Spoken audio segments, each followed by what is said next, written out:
Yo! Video games. What up, dudes? It's Matt here from YoVideogames. It's been a long time since I've done one of these videos, and despite fighting my current illness, I wanted to bring something up today that is just too long for a tweet. So bear with me if it all sounds a bit incoherent. I will try to get my point across as best I can. Recently this week, another Kickstarter campaign began with none other than Koji Igarashi at the helm, looking to create a Castlevania successor outside of his former employer Konami, because fuck Konami. While the title is still nearly 2 years off and there is no gameplay to show, the video for Bloodstained showed us a very candid and honest side to the game designer, who proceeded to tell us all of his desire to make another Metroidvania, and how every single publisher had told him no at this point. This calls back to another major Kickstarter success story by Playtonic Games, and their upcoming 3D platformer, Yooka-laylee. A sentiment echoed by one of the game's composers, Grant Kirkhope, who tweeted out his pleasure at such a quick funding in spite of being told for years by publishers that nobody was interested in 3D platformers any longer. What I find significant about all of this is how this doesn't just speak to one single parent company. This is not a simple case like Capcom holding a grudge over a particular person or series, but rather a much larger issue where ideas from prominent game developers are continuously shot down by every major publisher over the idea that they somehow know what the gaming market does and does not want. Let's look at the facts here from other Kickstarted games. Mighty No. 9 was one of the fastest and most successful gaming Kickstarts ever after its debut at PAX Prime a while back. Yooka-laylee seemed to smash those records with an incredible 6 to 7 hour race to $1 million for a rare era 3D platformer. And just a day ago, the man responsible for Metroidvania also got his extra million to fund a new game in that style. As a fellow game enthusiast, I feel the need to ask all of my sisters and brothers out there just what the fucking hell is going on with our industry. How can so many people whose job it is to sell products be so amazingly off base with what their core audience wants? Upon reflecting on my time in the industry and plenty of insider knowledge, it all starts to become clear. The people running these major publishers not only really have no clue on how games are made or what gamers want, but perhaps they never did.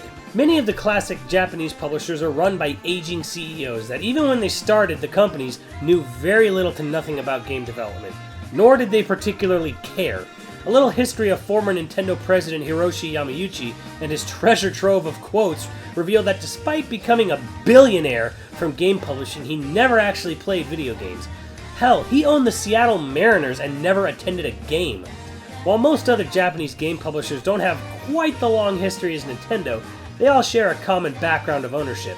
Yamauchi and other CEOs of gaming industry are people who follow market trends and are not at all considered with the artistic or historical legacy of their products. Granted, these are businesses, but the gaming industry is a very peculiar entertainment industry in that much of the figureheads running it have no knowledge of the products they sell. For Japan, this is often because of the age of the owners and the nefarious reasons why they stay in charge. For the West, things can be a little different. As other, more famous gaming enthusiasts have pointed out before me, many of the people making decisions in game publishing have little to no gaming background.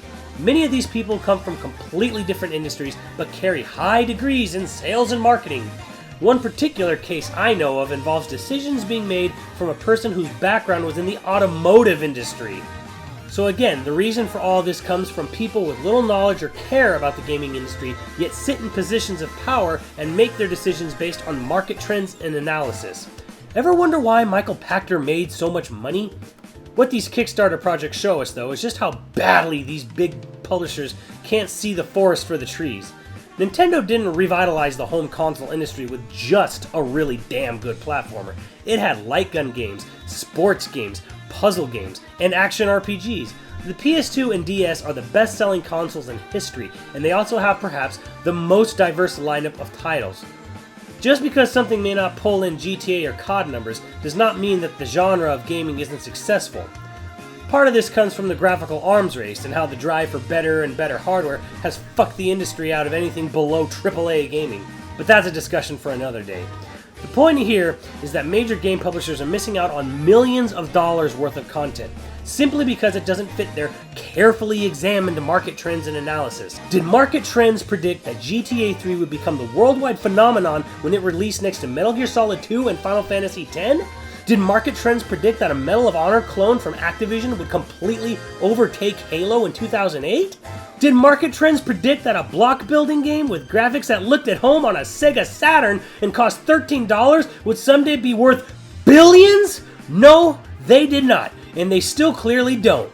I made a video before discussing how to save the Japanese game industry through the use of making new games of old IPs just at a reasonable cost and price, a la DuckTales Remastered. I still hold by that video, but as publishers keep deciding to look at the present or near past, they keep letting millions slip through their fingers.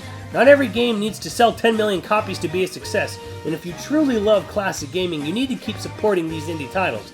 The gaming industry would be a much colder, boring place if all we ever saw released were games based on market trends and analysis. Let me know what you guys think in the comments, and I'll see you on the channel. Later, dudes.